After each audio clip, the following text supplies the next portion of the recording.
welcome to the latest episode of GWE Wrestling Talk, where I'm going to talk about Raw on Netflix, which debuts in a matter of weeks and is creating a big stir, huge promotional campaign from Netflix and WWE. And the question is this going to be one of the biggest nights in WWE history? Perhaps the biggest night in WWE history, which I know is a massively controversial take, and people will have all their arguments of what is the biggest night in WWE history. WrestleMania 1, maybe when Raw was launched, various different episodes of WWE television, maybe a different WrestleMania.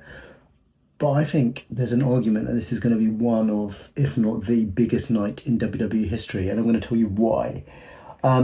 Firstly, let's just go over some stats and numbers and figures. Netflix paid $5 billion to WWE for, in America only, or in America, to have rights for Raw only. So this in America, though still the biggest market for WWE is North America, are just going to have on Netflix, it's just going to be Raw initially. For other other parts of the world, i.e. Canada, parts of Europe and the UK, where I reside, we will get everything that we had on WWE Network and more, because we will get Raw and SmackDown as well, and NXT on Netflix. So for us over here in lovely sunny today London, we get everything in one place with a subscription that most of us will already have. So it's a fantastic deal, or it looks like a fantastic deal for us outside of America, and it's a huge amount to pay just for one show in America. But a live show for 3 hours every week on a Monday night, primetime Monday night television, and obviously on a streaming service. Click, you want to start watching it 10 minutes later, half an hour later, the next day, the next morning in full. Skip the advert, skip what you don't want to watch, you can do that, and that's the beauty of it. And you know, in my opinion, Netflix is the nicest, it's got the nicest user interface of any of the streaming platforms. Definitely 1,000 times better than Prime, which is dog crap. Disney Plus is not bad, but I still think Netflix has the best user interface of any streaming service when used on TV or iPad or wherever that may be, where you might be watching it and where people might be watching it again, which is another thing in terms of the ability to pick up Netflix on your phone, Netflix on that, and it's just a huge deal for WWE. Netflix, at the last official subscriber count, was 282.7 million worldwide subscribers. So as of January the 6th, and when Monday Night Raw hits the airways, Raw will be accessible by 282.7 million people. And again, accessible live, accessible 5 minutes later, accessible the next day, and I'm sure accessible in clip form, short form, anything else that Netflix and WWE do, which I'm sure they will. So it does open up. And just for comparison, 1.5 million is the average viewership in America of Raw. I think SmackDown's a little higher. So again, I think the numbers play an element in this being a huge day, huge night for WWE. Secondly, what's already been announced and the rumours in terms of what's going to happen on the thing. So think about, everyone who watches Raw is going to tune into Netflix. You know, they may initially, if they are not Netflix subscribers, get their first 30-day free subscription, which I think you can do as new subscribers still. So they may do that. If not, like I said, the chances are with these numbers that you've already got Netflix and you'll be watching as you do. Plus, the names that they are rumoured to be bringing back will attract a certain type of audience, much like we saw with the end of WrestleMania 40, the main event of WrestleMania 40, and the names, where it's Undertaker, The Rock, John Cena, etc., coming back, making a significant appearance, I should say, and the amount of views, hits, etc., that garnered around the world post WrestleMania, not just while it was happening, was huge. And I think, again, so the current advert has The Rock in it. I would say there's a very good chance that The Rock is appearing. John Cena, I'm 99.9%. I don't think it's officially been announced that he's appearing, but it is his farewell year. It's the first event of the farewell year, Raw and Netflix. I will be stunned if John Cena is not there. And again, you know, we're talking about, with John Cena at least, an appearance that will lead into stuff. It will lead to, will he announce that he's in the Royal Rumble? Will he have an angle with someone? Will he hit someone with an attitude adjustment? Will he get beaten up? there's an element for him to be put into a storyline, or his first storyline of his last year in WWE there. And it might just be a simple open the show, announce that he's going to be in the 30-man Royal Rumble at the end of the month, again, promotion for that. Or it might be more. I would say there's a good, maybe not 99% chance that The Rock is appearing, but he's in the advert. He's the final boss. He is on the board of directors at TKO, which own this and have a vested interest in just doing very well. I was shocked. So The Rock and John Cena would definitely bring in a certain audience. Again, based on some rumours of, could Stone Cold Steve Austin appear? Let's talk of some other legends appearing as well. That would definitely bring in an additional audience to the usual audience, I think. I think if you're a wrestling fan, or you've ever been a wrestling fan, there's a good chance you're going to want to tune into this. And you know, again, if you're not watching it live when it's streamed, on January the 6th, if you're tuning in the next day, tuning in the day after, and again, and if you've already got Netflix and you've got it on your phone and your iPad and your TV and whatever, it's not hard to tune in, is it, to come in and watch it. And there's 282.7 million people who can do that as of January the 6th. So again, that's another reason. And then the matches they've announced. So Roman Reigns versus Solo Sikoa could have easily happened on any pay-per-view. There's even chat they could have happened at WrestleMania. I'm not sure that it is a WrestleMania match for Roman Reigns, Solo Sikoa, because Roman Reigns is the main event, and I'm not sure I would see one of the nights.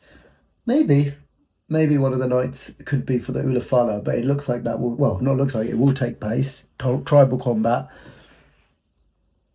Do we get The Rock's appearance there? There's a very good chance we get The Rock's appearance there, let's be honest. And let's be honest, we may find out whose side The Rock is on. Is he on the side of the OG bloodline, or is he on the side of the new bloodline, Solo's bloodline? He's not really thinking what he's come in and done in his little 3-2-1 business at the end of Bad Blood, and not been seen or heard from apart from that since the night after WrestleMania. There's the Cody Rhodes gift that he gave him. That might get answered on the Raw on Netflix.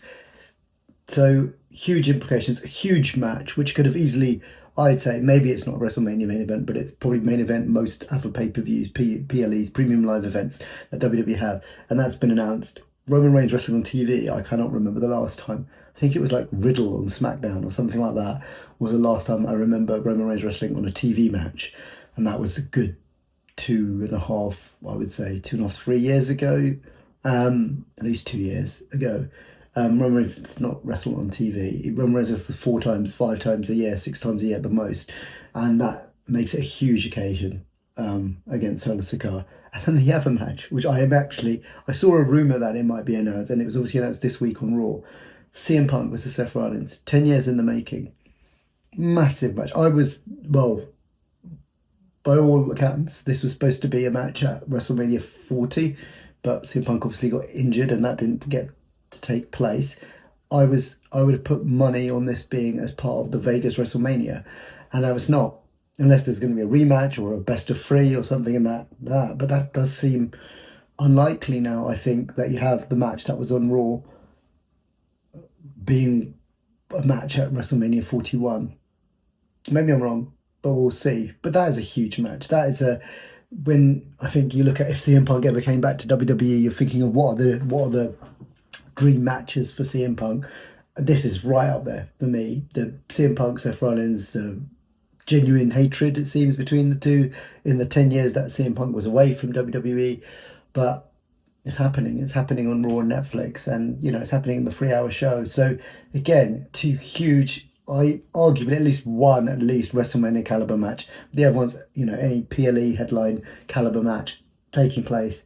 So WWE are treating this like almost like WrestleMania. They're treating like a huge PLE. And rightly so, because again, this will be maybe for some people the first time they watch it, some people the first time they've watched it in a while. And we know over the last year or so, WWE have got some of that audience back. I've got a very good friend who stopped watching it for like 20 years and is now back into it, and back into it big time. I've got people who send me clips who I didn't even know were into it. I said, have you seen this? And of course I've seen it because I watch it every week, and I watch Raw and I watch SmackDown and I watch the PLEs. But these are obviously very profitable times for WWE. It's opened up to a whole new audience. They've done brilliant stuff with their social media work, with YouTube, how they've done that. They're one of the only few accounts on YouTube that have over 1 billion subscribers. And And again, the reach that it's getting to, they've got a massive WrestleMania to promote this year in Vegas, hugely expensive WrestleMania to go to, in probably the most expensive place in the world in Vegas as well. And getting eyes on that will be huge. And again, for those people outside of the US who've got this WWE deal on Netflix, you get WrestleMania on Netflix, you get Royal Rumble on Netflix, you get Elimination Chamber, SummerSlam, etc., etc. All will be on Netflix. And again, accessible to a bigger audience than it ever has been, whether that's been on the WWE Network, whether that's been on Peacock in America, whatever that may be. The audience, the subscribers, it's the biggest subscription service in the world, Netflix. So, the question is, what do people watching this video think? What do you think? Is this up there with the biggest nights? Could this be up there with the biggest nights in WWE in terms of how many people are watching it, how many people are talking about it, the mainstream media that they will be hoping to attend this? So Travis Scott, again, another thing, and I think he might not be the last celebrity that day. Now, Travis Scott, I believe, is performing. He's not just appearing; he's performing at there. So again, one of the biggest artists in the world performing there. It's in LA. Let's be honest. Again, I mean, if you think The Rock's not showing up, it's in LA. Although he didn't show up at WrestleMania Hollywood, and everyone said that was a given because it was in Hollywood. But it's in LA. It's two humongous matches have been announced. Almost certain you've got some massive wrestlers appearing, and then potentially some other appearances. I think if you're a WWE talent, if you can get even if you can get 5 minutes on this show, you want it. You're going to be exposed to a whole new audience. If you're like a Grayson Waller and Austin Theory, you want 5 minutes, even if it's a backstage segment. You want it. You've got to fit in. I suspect brands, at least for this beginning of January, is going to be out the window. So I don't think it matters if you're on SmackDown or you're on Raw. It'll be interesting to see what happens going forward, because again, SmackDown is on Netflix in other parts of the world, but it will be on USA in America, which has a much limited audience reach in comparison to Netflix. So the SmackDown end up with a, in theory, weaker roster of names at least. Does Netflix, the things Netflix want Roman Reigns, Netflix wants CM Punk, who gets John Cena on his farewell tour? John Cena's SmackDown is John Cena's show. How does he just appear between the two? Are the brands really going to go? I mean, again, it's not a strict brand split at the moment, but I can't see that. I can't see it being strict for Raw and Netflix, definitely, because I see that everyone who is on the WWE roster will want a minute, 2 minutes, 5 minutes. Some people will obviously get 10 minutes, and that would just be Roman Reigns' entrance. But other people will be absolutely like, you want that spot. You want a spot on that, even if it is a silly ass segment in the backstage.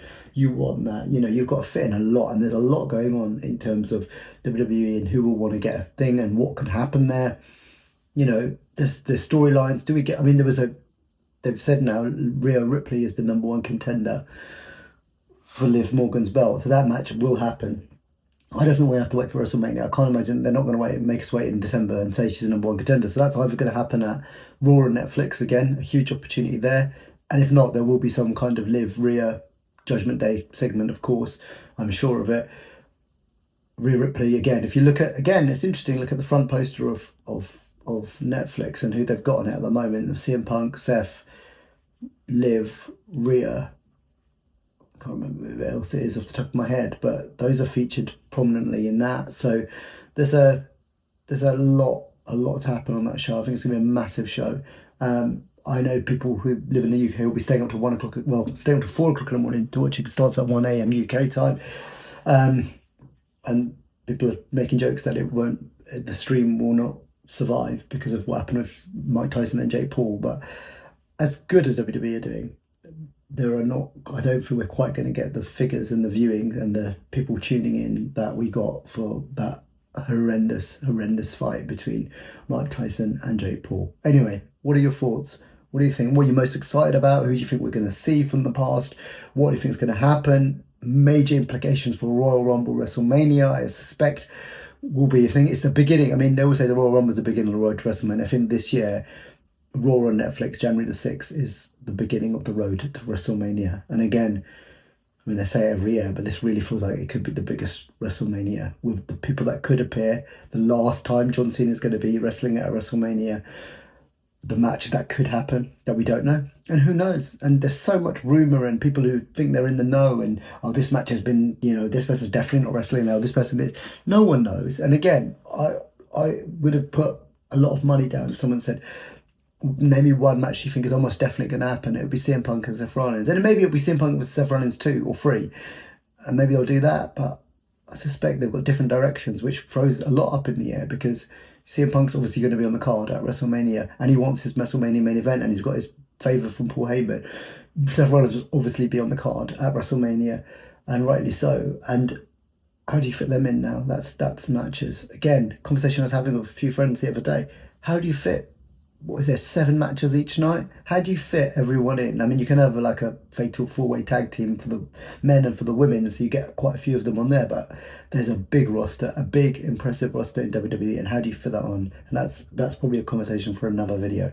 Right, please like, comment, subscribe, and share in the comments your thoughts around Raw on Netflix, and I will do a follow-up to this before the Raw on Netflix.